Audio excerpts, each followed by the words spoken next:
Space. I reckon that's a lonely place to call home for two travel-weary bluegrass astronauts.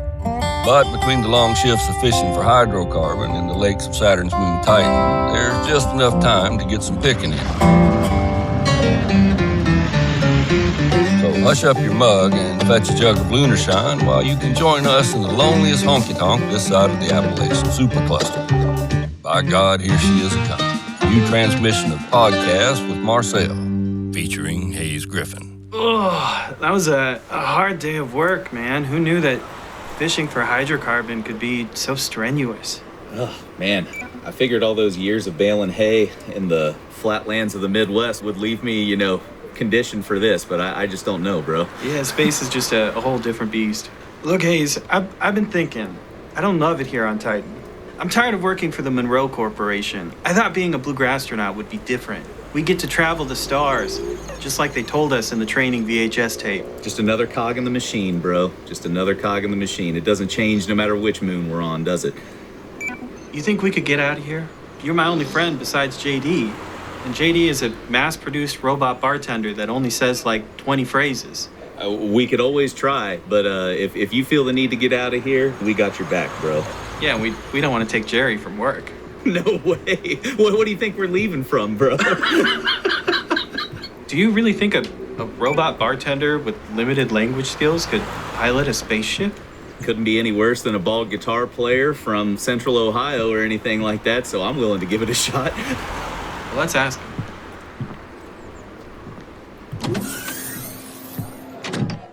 Hey, JD, listen, Hayes and I love being bluegrass astronauts, and we get to fish for a living. But have you ever thought about getting out of here?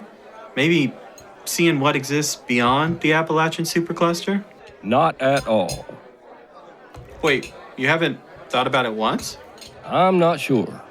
Oh, right, Hayes, these robots say, I'm not sure, when they don't have a programmed response that matches the question. Okay, let me try again. If hypothetically we had our own Monroe workship and we asked you to be our third officer, would you say yes, hypothetically? Yes. Marcel, do you think this is a good idea, man? I don't know. Sounds like Marcel knows what he's talking about. 2 Miller Lights, please. Coming right up. I gotta say, man, I'm a ball of nerves right now thinking about all this. I'm gonna need at least 3 or 4 Miller Lights to kind of calm down and let this one settle in my brain, Marcel. JD, keep them coming. Of course. What I'm really worried about is the Monroe Corporation, though. I mean, what if they come after us? I mean, I don't think the question is what if, but when. Let's not think about all that right now. I ever told you about the time that I got cursed by a jazz wizard? What? Buckle up. Sounds like this story's from the road. Over. Yeah, man, the time I got cursed by a jazz wizard. I never told you that story. I don't think so, man. That seems like it would stick in my mind if I had heard that one. Well, when I was growing up, my family used to take drum lessons from a guy named Mel Zelnick. And Mel Zelnick played with all kinds of famous jazz musicians. He played with Patti Page, and he used to do like drum battles with Buddy Rich. And What? yeah, and he used to like play with the Benny Goodman Orchestra, and he would play like Sing, Sing, Sing every night. He's not on the record, but he used to play that part in that band. Wow. Legend. Yeah, and then later he played with Ray Charles and stuff. He did a bunch of like just big music stuff, and he ended up living in the desert in this like Dr. Seuss house where they had kept adding on rooms and stuff, and every room is like a slightly different level, and the house just kind of wanders. And there was only one room, my memory says there's only one room in the house that was 2 stories. So you kind of like walk through several weird rooms and then this weird hallway. And then there's one room that's 2 stories and there's a little staircase up. And he had 2 old drum sets. I think they were Slingerland drum sets that were just facing each other, bass drum to bass drum. And that's where you would take your lessons. The lessons were like $20. They were super cheap. He was like 80 years old and I was like 8 years old. Wow. And yeah, and he would give me drum lessons, and he would also give my dad a lesson. And I think later on, my parents also took, what's it called, lapidary? Is that like gemstone setting and stuff? Oh, yes. I think I know what you're talking about. That term's a little too fancy for me, but I think I... Yes, I don't remember the word is. Yeah, I think that Mel's wife did that, and I think my mom took some lessons from her too. So we would every Sunday drive just hours and hours out into the desert, and we'd get off the main road. We have to go through these dirt roads, and eventually there's a little street sign in the middle of the desert that says Zelnick Road, and it's yeah, you just named the road after him because the mailman has to go out there. And, you turn down that road, and I think there was 2 houses, and I think it was a family member that lived in the other house, someone's daughter or something. You'd get out of the car, and there would be this horrendous beeping sound because they had one of those, sound machines that, keeps mice and rats away.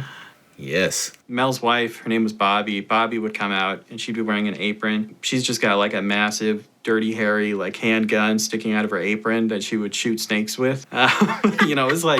It was just a trip, man. And Mel's from New York. Mel grew up playing in the New York, jazz scene, and now he's living in the middle of the desert. Super weird. And, we took these great drum lessons. He wrote his own book, which is way out of print, and I lost my copy at some point. Can't find another copy. He had all these, interesting tricks and, little things that he would do that were, really common in the time, and now everyone's trying to, figure it out backwards. But he, is the guy. He knows how to do it, Yeah, that direct line to 1940s swing drumming or whatever, right? Yeah. Yeah, exactly. He had a little roster of students. He had very few students. It was maybe 5 or 6 of us. All of those kids were high school kids. I think I was the youngest student that Mel took. We would play these convention gigs. I think I only ever did it once or twice with him. I didn't do it a huge number of times.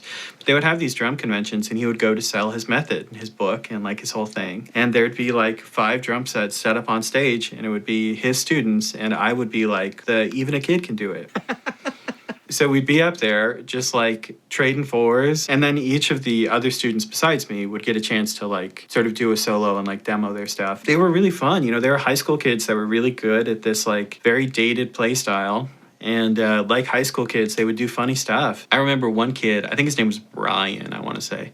Ryan had some drumsticks in the back of his shirt, and he started his solo with a very damaged stick, knowing that he could break it. And so he purposefully breaks a drumstick and Ninja Turtles. I was gonna say Ninja Turtles, dude. But they would do jokes like that, and I don't know what Mel thought of that because he was very serious about his thing. But we're young kids, One of his students, Charlie Foldesh, went on to become the drummer for the house band of the Tonight Show in Shanghai or something.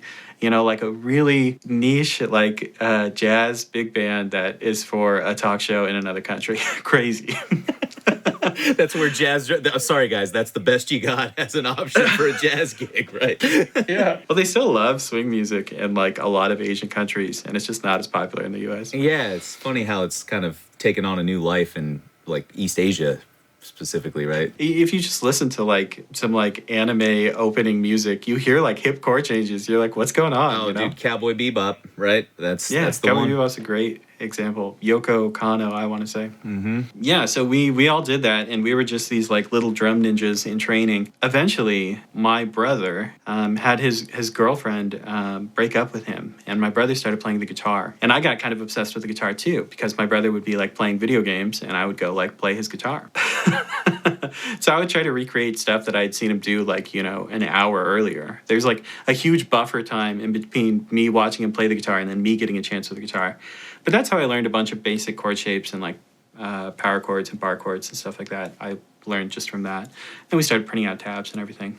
But the point is that, I told my parents, hey, I'm not sure we should do this big, drum lesson trek anymore. I think I want to play the guitar, which was a ridiculous thing for me to do as a child. I'm just hey, this crazy golden opportunity that no one has. I think I just want to throw that away.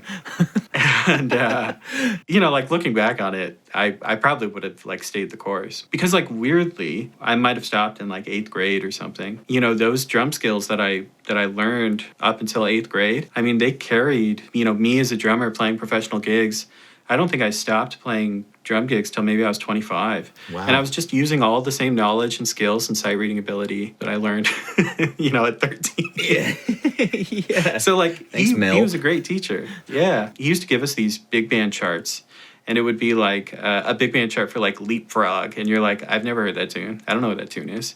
And you read it without the band. You just read it. And you're supposed to be hitting all the little like hits and accents. You don't even know what the tune is. And he would stop you and be like, no, that's wrong, and you'd have to like run it again. So it was a big sight reading like, challenge. And then I remember a couple times him actually pulling like, a record out, like, a 33 out and putting it on a stereo and actually playing it. And we got to play along to the recording, but most of the time it was just like blind, read the music. What a weird way to go about learning any of that stuff, like a part of a huge arrangement by itself, right? Yeah, he was a really good reader too, and he had these funny stories where like one time he had to sit in for a circus drummer, and he went to the gig and it was a 360 drum set, with all kinds of different like wacky sound effects and stuff. And you had to put on like 10 different whistles and harmonicas and stuff like around your neck. And there's sheet, right? You're reading and turning pages while you're doing all of this. Mel said that he did it one night and he did fine, but he never did it again. He was like, no, thank you. Now the ringleader came up to him afterwards. It's like, Mel, you missed the horn squeak in bar 3 there. So yeah, exactly. I remember him saying that he didn't, he didn't do bad, but it's not like he got fired on the spot. He was just like, no, I won't do that again. Anyway, yeah, I told my parents that I didn't want to take lessons from Mel Zelnick anymore. My dad wrote him a letter and was like, hey, I don't think we're going to be continuing. We love everything that you've done, and all the lessons we've taken and your recipe for Cajun meatloaf, We were like so tight with this weird family, and I just tanked it, as a 13-year-old. He wrote a letter back, and he cursed me. He wrote a letter back, and he said, you will always be a mediocre drummer. Yeah, it's pretty harsh. I was 13, and he said, you will always be a mediocre drummer, and, this is the biggest mistake you can make in your musical career, and blah, blah, blah, blah. Real heavy stuff. So heavy that I didn't even feel like I could take it back, Wow. I mean, yeah, what are you supposed to say to that? A guy that stewarded you through something for 5 years, and then he's like... There's another thing about him and his students. More or less, on his name alone, a lot of his drummers would get accepted to Berklee College of Music. Oh. And I don't know how much of this was exaggerated, but, the way it was told to me, and the way it's still told to me, is that, yeah, these kids would essentially show up and be like, I learned from Mel, and I'm from this area of Arizona, and they kind of just... get in. Come on in, kid. Yeah, I'm not sure he ever got someone turned down, So all of those people that stayed with him ended up going, which is a really weird thing for me because I felt like I was kind of promised this like education, this like Berklee thing. Yeah. And I don't think I had put all of that together as a kid that like that was also one of the things I was throwing away, Yeah, there was a kind of a thread attached between those two things, right? Yikes. Yes. So Mel was right. I was always a mediocre drummer. I'm still a mediocre drummer. I still haven't broken the curse. I'm not actively trying very hard to break the curse, but like it's still hanging there, Yeah, absolutely. I think I saw an Adventure Time episode about this one time where in order to break the curse, we're going to have to exhume his body. I'm sorry, but this... I think this is the first order of business once we break out of this mood here, right. Man. So the crazy thing is that later on in life, of course, I wanted to go to college because I've been told since I was a kid that I was supposed to go to music school. And I couldn't get into music school. You know this story. The quick version is I have a hearing loss, and I talked to some cranky old man, and I was told that my audition was essentially going to be bad because of my hearing loss. And they kind of psyched me out of even trying, right? They were like, hey, this probably isn't for you. And then like 3 months later, they called me and they were like, hey, we need a drummer for this production of Rent. It's like a 1,200 seat theater and you'll be playing like 6 shows a week. Can you do it? And, they were paying me thousands of dollars. The college was paying me thousands of dollars to go play this gig on drums because they didn't trust any of their current drum students. So instead they hired me, which is wild. That's insane, man. You're not good enough to go to school here, but we'll pay you money to come prop up our production. Yeah, wow. That was actually the last gig that I ever wanted to take on drums, and I might have taken some after that, but at that gig, there was one night where our bass player couldn't make it, and it was for like early previews. It wasn't like open to the public. And so I said, well, I can sight read the bass part. I went on bass, and it was easier for them to hire like a ringer to come play drums. And the guy who came in to play drums just knocked it out of the park, just crushed it. And I was like, maybe I shouldn't play drums anymore, Like just seeing someone come in and do your job and do it like, 10 times better. And you're like sitting right there just watching him do it. And you're like, yeah, on your secondary instrument, sight reading the bass or whatever, or your third instrument probably at that point, right? Yeah, that's... It's funny to me too, because they probably called this guy and they were like, can you do the show? And he must have turned it down for whatever reason. He wasn't a great reader. I think he just like had more chops than I did. Yeah, could kind of fill in with his pre-existing knowledge or whatever. So yeah, I didn't make it into school. I ended up getting hired by colleges to gig, and I had this crazy experience at IBMA last year, which actually ties up this story with a really nice little bow. We have a friend here in town named Sam Stage that recently got accepted to Berkeley. He's an awesome player, awesome kid, plays the fiddle. And I was at IBMA and I saw one of their bluegrass ensembles, hanging out. And Sam was there playing fiddle. And he called me over and was like, hey, will you jam with us real quick? And all of those Berkeley kids were very excited to meet me. They all knew who I was and they wanted to pick. And I got to jam with them. And I held my own with the Berkeley kids because they're all monster players. Knowing that I could keep up with these like 19-year-old monsters, and not look like an idiot. And also knowing that like they got to do the thing that I was kind of promised and didn't get to do. It was all like just kind of very beautiful and like very great in my mind. I got a little teary-eyed, when I walked away. I was like, oh, that's the thing. They're doing the dream. Like, and I hung. Yes. No, that's a full circle moment, man. Right? Yeah, that's beautiful. I'm glad that you had that experience because honestly, you didn't deserve that kind of treatment as a kid. And, you're the greatest, man. So, yeah. I should say, as an addendum to the story, that Mel Zelnick has passed away. Yeah. And at his funeral, they had a bunch of drum sets and people played and stuff. It's very cool. That is kind of cool, right? Yeah. We didn't get to go, but I saw some pictures and, saw the info. My dad wrote some words about Mel. My dad, besides being a drummer, is also a writer. I don't remember everything that he wrote, but I do remember he said the sentence that Mel was like a magician giving away his secrets. So I think thinking of him as a jazz wizard who's able to deal out curses, I think is fair. I think that's on the money. Yeah, no, I think that's probably accurate. Undeserved on your part, but accurate. Yeah, Mel probably wouldn't think much of bluegrass, but, I am playing an improvisational art form, and that probably has a lot to do with taking from him and him teaching me improvisational concepts at a young age. And we've talked about this before, but the drive and the rhythm in bluegrass music is everything, and the fact that it doesn't have a drummer is crazy, but the fact that you have that background and can bring that experience to bluegrass music, I think, is probably why you sound so tight, bro. So go take drum lessons. Yeah, do it. But not from a jazz wizard. Just dodge some curses. Or learn a few of your own. Speaking of crotchety old men, what is it with these, we've got these people in our lives, right, Marcel? They just... We do. Let me tell a quick one about, I think where this is going is to Mr. David Grier. There's this kind of famous story about David Grier where he gets asked to guest on this album. And he shows up to record on the album. And they have this spot where he can put a break. And he comes in and he says, Y'all better hush up before we get in trouble for talking about that. Sorry.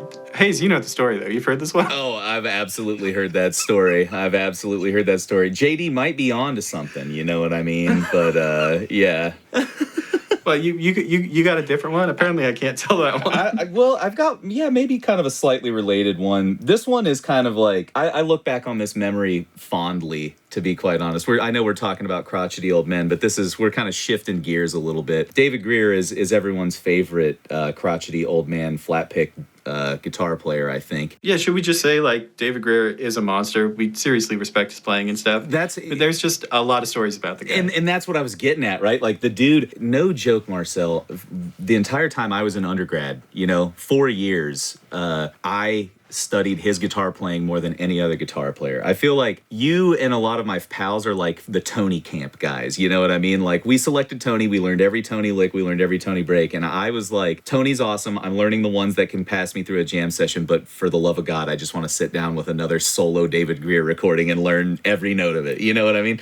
So Yeah. that was kind of my experience in college. And I had heard these kind of murmurings of stories about him, you know, like, oh, be careful if you go to a Grier workshop, you know, don't sit in the front row, this kind of stuff. And I'm like, well, what's that all about? And there's the famous, you know, happy birthday story, right? You know what I mean? Like asking a guitar player to play something, and he bumbles his way through a fiddle tune, and David stops him and he's like, can you play happy birthday on the guitar? And the guy can't play happy birthday on the guitar. And, you know, the point is that you should be able to play the simplest music before you try and master. But he managed to shame a guy in the middle of doing it, and that's what makes this a legendary story, right? I really like when David Grier gets the question of like, you know, like the tone woods in his guitar, and someone's like, what are your back and sides? And David Grier's like, it's wood. Having had the opportunity to hang out with him a little bit since I've heard these stories and seen him in public, like it's there. He's got this kind of, I love David for this like wily, like, you know, gleam in his eye, like ready to make the joke for someone who like stumbles into it kind of mentality. You know, the first thing he said to me, the last gig we played with him, my guitar player and musical partner, Adam Schlenker, is real good buddies with David and gets some gigs with us. And, you know, the first thing we walk into the green room and he sits down, he's like, all right, who's got some good jokes?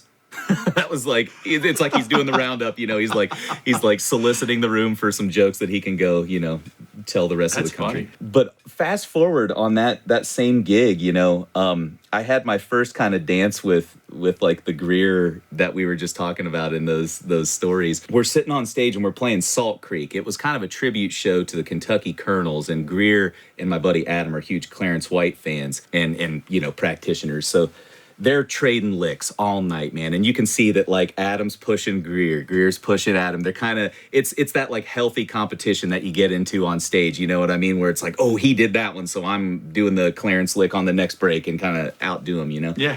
And you could see this steamrolling energy building the whole night. And it gets to Salt Creek, which is our closer for the night. And I kick it off on mandolin. I usually play it ungodly fast. And that night we did. And two solos go by. And the order of the solo was me, Grier, my buddy Chase Potter. No, wait, it was me, my buddy Chase Potter, Grier, and then Adam. There were two guitar breaks stacked back to back. And you know, if that healthy competition thing is going on, something bad's going to happen, right?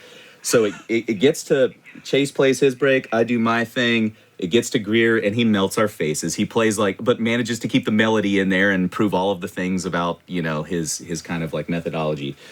Gets to Adam. Adam, no joke, plays one of the best solos I've heard in my entire life. It was, you know what I mean? He like nailed it. You know what I mean?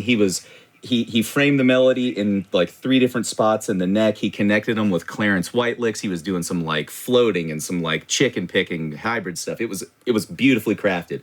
Halfway through this break, like we're all sitting there watching Adam like getting fired up.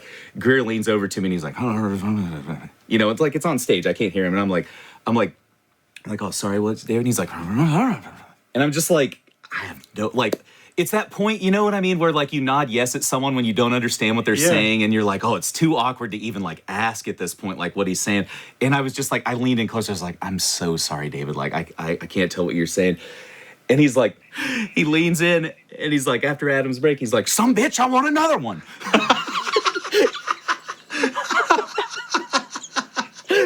He like screams at me in the middle of the gig. Some bitch, I want another one. And he definitely wanted another one, dude. He had, I think, you know, if I'm looking back on the situation, he was feeling that healthy competition. Maybe that healthy competition was bordering on unhealthy competition at that point. And he wanted to have the last word. And I stepped out of the way. Grier stepped up to the mic, and you can imagine what happened. Yeah, you know what I mean? He completely shot it into the stratosphere. But that was the night that David Grier called me a son of a bitch. I love that. What an honor. I wear that with like a badge of honor these days. You know what I mean? Like the fact that Grier, you know. Can we get you a t-shirt that says like David Grier called me a son of a bitch? Dude, I wonder if we should get, because he's got the Grier shirts, right? You know what I mean? I wonder if we should, mod one of the Grier shirts and like maybe on the back, like it just says Grier called me a son of a bitch.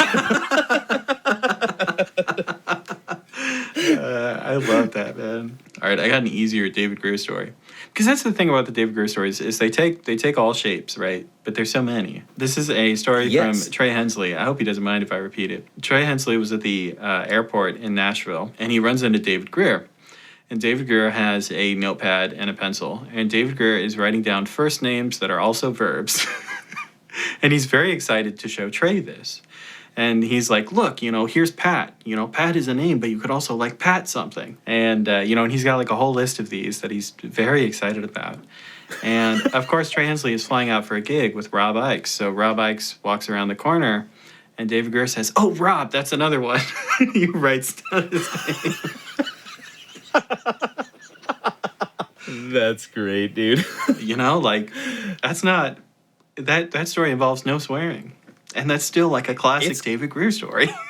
That is a very classic David Grier story. It's, we should have, when we write our book on David Grier stories, that one can go in the wholesome section. Yes, you know what I mean? section. That one can go in the first section, before people get to all the really, interesting crazy ones. stuff. Yes. Yeah, it's funny because, just to say it again, David Grier, if you're listening, we love you. Incredible player and like a handful and a half of personality, like that's the reason there's David Grier stories is the dude's got a big personality. Absolutely. And I think that's why we love him. You know what I mean? It's not only is it some of the most mind-bending virtuosic acoustic flat pick guitar you've ever heard, but there's a great personality to complement all of that. You know what I mean? And I'll say this too, dude, like I said, David was my number one flat picking influence. I try to absorb everything that I can that he plays. And along that, at that same gig, man, I was talking to him about the Fretboard Journal Beaumont Rag recording that he did. If any of you, I'm sure most of you are familiar with that out there. And I was like, there's the cross-picking chromatic lines at the end just like threw me for a loop. And no joke, he stopped me in the middle of my sentence. He was like, hold on a second. He grabbed his guitar, got knee to knee with me. And he was like, here's what it is. And just like sat down and like straight up right there showed me 2 times through slow how he exactly played that cross-picking section on Beaumont Rag. Yeah, and for me, I was like, that's it right there. Like, people always hear these stories about Grier shutting people down in jam sessions because they can't play Happy Birthday. But, like, if you're ready for the other stuff or something, that's, I'm not saying that I'm the greatest guitar player in the world, but if he can see that you're hungry for something and that you can do something with it, then he's a very generous guy in that way, I think, I hear that he also gave me... what would that be, like an A- on my transcription ability of him? I think there may be 1 or 2 notes that you want to check out, according to David there, Marcel. I love that. I love that so much. Well, that's passing. I mean, that's more than passing. That's great. Oh, A-, baby, yeah. or just an A, I take it. I don't need an A+. A- is that's what got me 5th in my class at Heath High School, you know what I mean? I wasn't the valedictorian. Don't care. Don't want that spotlight. Really, it seems like you might be carrying some unresolved tension regarding this. Shut your face, Marcel. Moving on. No. Didn't want it, never wanted it. Okay? Nothing to see here. Oh, man. I love that that's the position that you were in. Meanwhile, I almost didn't graduate from high school. Just 2 very different people. Oh, buddy. You know who would be fun to talk about conspiracies with? It's David Grier. Oh, man. I bet that dude's got some for the books right there, Well, we'll put it in our book. Get your tinfoil hat on for this bluegrass conspiracy theory. I have stumbled into a pool of information that has really made me question the foundation upon which all of our old-time and bluegrass fiddle tune naming conventions have been based on. Wow, who's your informant? So my informant is me and the internet. Wow, you're really blowing the whistle on this whole thing. So I was doing some digging recently. As you know, I like make, videos that aren't as good as yours, and then we talk about tunes and all that kind of stuff. Yes, and yes, of course. yes, 100%. Check on all accounts. So one thing that I was kind of doing recently, I had a student request the tune "Shove That Pig's Foot a Little Farther Into the Fire." I'm just going to pause for a second and let that title sink into your ears. Shove that pig's foot a little farther into the fire. We, of course, all know this from the Down from the Mountain performance with John Hartford, "Oh Brother, Where Art Thou?" Alison Krauss, something. You know the one. Absolutely. And there's a ton of great versions out there that I think the community's latched onto since, right? We've got our Bruce Molskys out there kind of spreading the "Shove the Pig's Foot." I've seen Brittany Haas play this tune. All the old time I'm people trying are to into this. speak to the "Oh Brother" fans, though, They're out there. Nope.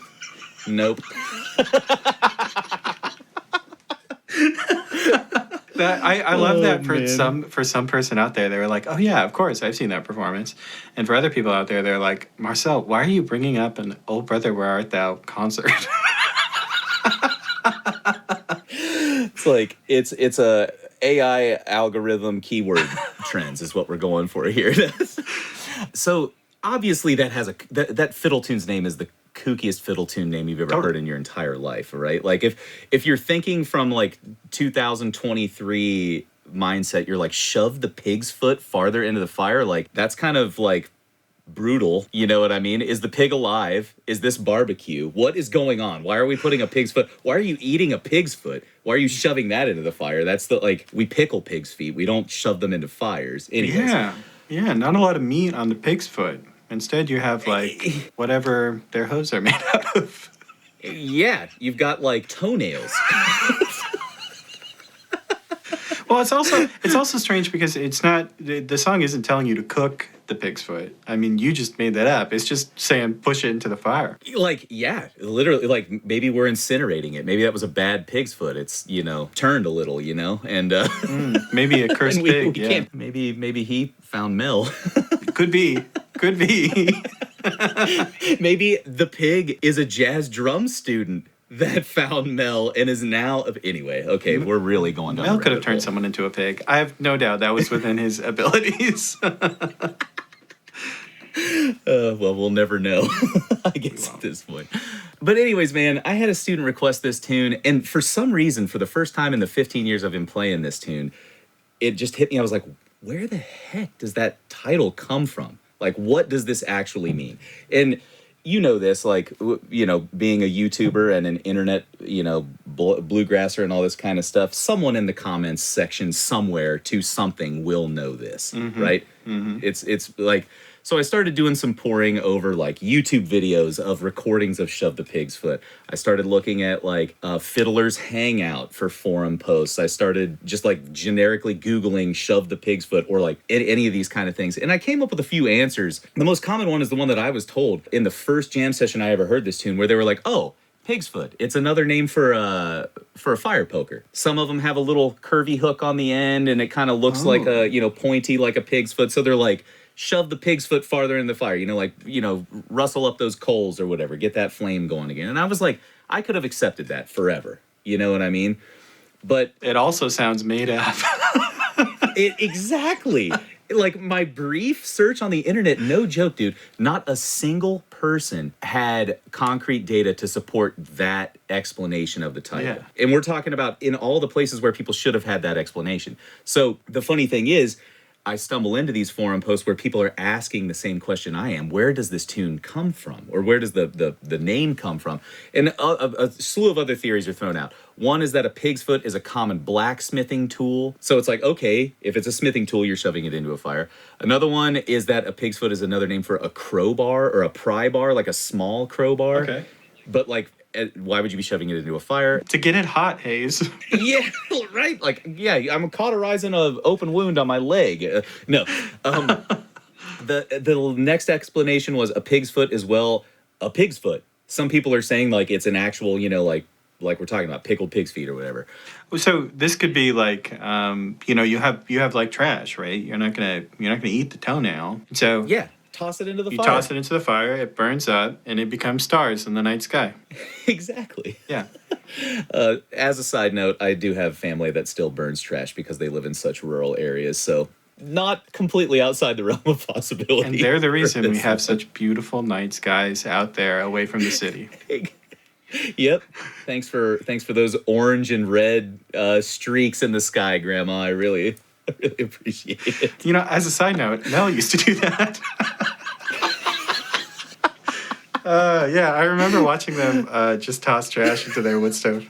That's funny. Oh man, hey, if you're living in the middle of the desert or the middle of nowhere, Ohio, I guess that's what you do, right? Yeah. Or this is an alternative for all the folks out there. Or you could just take your trash and just throw it back, into the desert or into the forest, and that's just recycling in its purest form, straight back to nature. You don't need a middleman. Yeah. No middleman. Yeah. Why release the carbon in such a way with combustion? You know what I mean? Let nature do it over millions of years naturally for you. Yep. That's nature, baby. Nature. It's nature's filter or something. Welcome back to Recycling with Marcel. Today we're going to talk about where stars come from, how to recycle with nature. It's good because this still all fits the conspiracy theory. These are other side conspiracy theories, yes. Yeah. Shove the pig's foot is actually about recycling. But naturally, no joke, man, I floundered in this search for like a week. I was doing the Marcel. I was like, I'm going to be like Marcel. I'm going to find the answers. We're getting to the bottom of this. I came up wholly short until I got to, there was this one blog article from way back in the day, at least 6 years ago when blog articles were popular. No, it was probably from around 2010 or something like that. And it's called the Old Time Party or oldtimeparty.wordpress.com if anyone wants to check this out. And there's an article here, wouldn't you know it, specifically dedicated to shove the pig's foot a little bit further into the fire. And the author of this article asserts that the tune is actually a slave field holler, a story that was told by slaves that was turned into a field holler whose name was modified by people after they heard the field holler because the title, when taken out of the context of the tune, did not make any sense anymore. Oh. And I was like, this is kind of bucking the simplest answer is often the true one, but I was like, I'm willing to go with this for a second. So the author goes on to describe this story of a slave who had stolen a young pig from his master, and because he didn't want to get found out, he hid it under the bed. Minutes later, the master comes knocking at the door. Slave freaks out, goes to the door, opens it up, and the master's there with his best friend. And this slave happened to be the best fiddler on the plantation. So the master asked him to display his fiddle skills.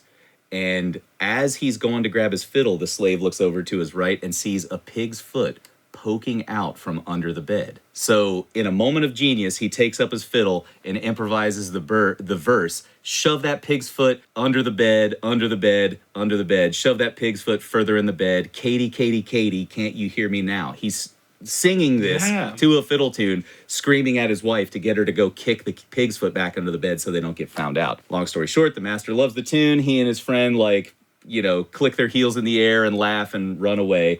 And the slave gets away with pulling two tricks. He stole the pig from his master successfully because he communicated to his wife through song to put it back under the bed. And he pulled a trick on his master, right? He got him to go away. So I was kind of flabbergasted by this story. I was like, wow, that's kind of crazy. Fast forward, some people say that or suggest that as the tune would have gone further away from the original source, shove the pig's foot further under the bed doesn't make sense to people. Right. You need to That makes even less sense than shove the pig's foot further in the fire. You know what I mean? It's like, why are we putting a pig's foot under the bed? That's weird, So Marcus Martin, the guy that we kind of see as the source for this tune, North Carolina fiddle player, his dad, is the one that kind of is seen as the source for this tune. By the time his dad got this tune, it was shove that pig's foot further into the fire, and that was around 1881 or something that. So we're looking just post Civil War, you know what I mean? Slavery was over, all that kind of stuff. But not that much time had really passed for the name to be Not changed. not that much time had exactly. So like 15 years or something like that, right? So now to kind of like do the big conspiracy drop or whatever, there are no sources. There are no primary sources, you know me being the staunch academic that I am. No primary sources to support this theory whatsoever. But there is a huge volume of slave folk tales that exists that we have documented whose general narratives trace this rough outline. A slave who like pulled a trick over on his master and became like the kind of Robin Hood type folk hero type figure. Let me bring this whole thing full circle. In the "Oh Brother, Where Art Thou" tribute concert, Down from the Mountain, John Hartford does in fact play this tune, and he tells a very similar story. But I don't think, it's been so long since I've seen it, I don't think he actually mentions slavery. I think I think it might just be like a stolen pig that this person is trying to hide from the owner. We should go back and watch it. But anyway, I think we should. You have another source in that John Hartford tells a very similar tale. Yeah. Well, I'm glad that you brought that up, man, because honestly, I've listened to that record, but never actually seen this footage of him describing that story. So maybe that is one more. I think of Hartford as kind of like a great American folk historian in some kind of ways. You know what I mean? The volume of tunes that he managed to collect and all that kind of stuff, I think is nothing short of amazing. So he would probably have some special insight. A guy like Hartford is honestly the type of person I was looking for the smoking gun in this conspiracy, you know? And once again, we'll never know. You know, the meat industry got to Hartford before we could, man. They offed him. That's what the conspiracy is here. Yeah. This is really, you know, the pork industry. I don't want to say it, but I'm going to say it. It's big meat that took down John Hartford. It's big meat. Seems like the boys might be wrapping this one up.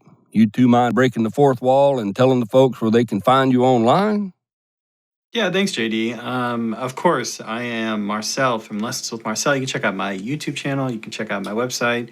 We do all kinds of bluegrass stuff, blah, blah, blah, blah, blah. Hayes, you go. Yeah, my name's Hayes Griffin. You can find me at hayesgriffin.com or hayesgriffin.club, my instructional guitar website. And guess what? You can also find me on my own YouTube channel and Marcel's YouTube channel because we generally just do a bunch of that kind of stuff together. Thank you so much for listening. You all have a good one.